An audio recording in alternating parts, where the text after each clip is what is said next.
Iran, Israel ও যুক্তরাষ্ট্রের মধ্যে হওয়া সংঘাতের জেরে পর্যটন ও বাণিজ্যের স্বর্গরাজ্য দুবাই এখন এক চরম উৎকণ্ঠার শহরে পরিণত হয়েছে। মার্কিন ঘাঁটি লক্ষ্য করে ইরানের ড্রোন ও ক্ষেপণাস্ত্র হামলায় দুবাই আন্তর্জাতিক বিমানবন্দর ক্ষতিগ্রস্ত ও বন্ধ হয়ে যাওয়ায় সেখানে অবস্থানরত হাজারো পর্যটক ও ধনকুবের চরম বিপাকে পড়েছেন। পরিস্থিতি এমন পর্যায়ে পৌঁছেছে যে দেশ ছাড়ার জন্য ব্যক্তিগত বিমান বা প্রাইভেট জেটের ওপরে এখন ধনীদের একমাত্র ভরসা। ফলে বিকল্প পথে দেশ ছাড়ার হুড়োহুড়িতে ব্যক্তিগত বিমানের ভাড়া আকাশ ছুঁয়েছে। সাধারণ সময়ের তুলনায় বর্তমানে প্রাইভেট জেটের ভাড়া কয়েক গুণ বেড়েছে। এক্সট্রিম মশার কয়েল প্ল্যান্ট ফাইবার দিয়ে তৈরি, তাই সহজে ভাঙে না, সুগন্ধিযুক্ত ও নিরবিচ্ছিন্নভাবে জ্বলে। ডেঙ্গু, চিকুনগুনিয়া বাহি সহ যে কোনো মশার বিরুদ্ধে দেয় এক্সট্রিম সুরক্ষা।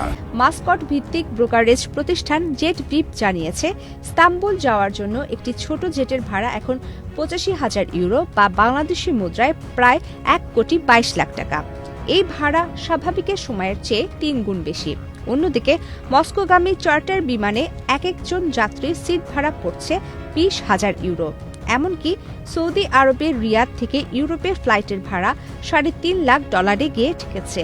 বিমা সংক্রান্ত জটিলতা ও নিরাপত্তার অভাবে অনেক কোম্পানি ফ্লাইট পরিচালনা বন্ধ রাখায় যোগানে তীব্র সংকট দেখা দিয়েছে। দুবাই বিমানবন্দর বন্ধ থাকায় অনেক পর্যটক এখন পার্শ্ববর্তী দেশ ওমান ও সৌদি আরবের দিকে ছুটছেন। গাড়ি চালিয়ে ওমান যেতে প্রায় ৪.৫ ঘন্টা এবং সৌদি আরবের রিয়াদে পৌঁছাতে প্রায় ১০ ঘন্টা সময় লাগছে। ওমানের মাস্কট বিমানবন্দর এখনও সচল থাকলেও চলতি সপ্তাহের শেষ পর্যন্ত ইউরোপগামী সব বাণিজ্যিক ফ্লাইটের টিকিট ফুরিয়ে গেছে। ফলে অনেক পর্যটক নিরুপায় হয়ে শ্রীলঙ্কার কলম্বোর মতো বিকল্প গন্তব্যের টিকিট কাটছেন। ইরানের হামলার প্রভাবে পারস্য উপসাগরীয় অঞ্চলের বন্দরগুলো প্রায় অচল হয়ে পড়েছে। এর ফলে অন্তত ৬টি বড় প্রমোত্তরী হাজার হাজার পশ্চিমা পর্যটক নিয়ে মাঝ সমুদ্রে আটকা পড়েছে। নিরাপত্তার স্বার্থে যাত্রীদের জাহাজ থেকে নামতে দেওয়া হচ্ছে না। এদিকে আবুধাবির জায়েদ বন্দরে ড্রোন হামলায় ভয়াবহ বিস্ফোরণ ও দুবাইয়ের বেশ কিছু বিলাসবহুল হোটেলে ক্ষতিগ্রস্ত হওয়ার খবর পাওয়া গেছে। উদ্ভূত পরিস্থিতিতে সংযুক্ত আরব আমিরাত তেহরানে তাদের দূতাবাস বন্ধের ঘোষণা দিয়েছে।